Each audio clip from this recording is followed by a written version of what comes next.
আজ তোমাদের সঙ্গে একজন ফেমাস মানুষের স্কুল জীবনের কথা শেয়ার করব।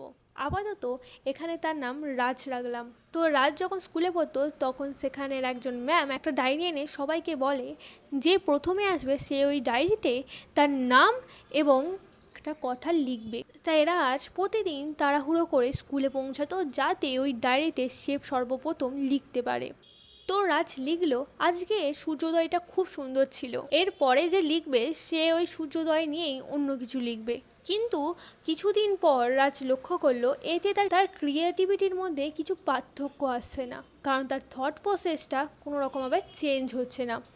এরপরে রাজ সিদ্ধান্ত নিল সে সবার লাস্টে পৌঁছাবে। এতে কি হলো, রাজ সবার লেখা পড়তে পারতো এবং তারপর তার বেস্টটা দেওয়ার চেষ্টা করতো। এতে তার ক্রিয়েটিভিটিও বাড়তে লাগলো। এই ছোটো গল্প থেকে তুমি কি শিখলে জানাতে ভুলো না কমেন্টে।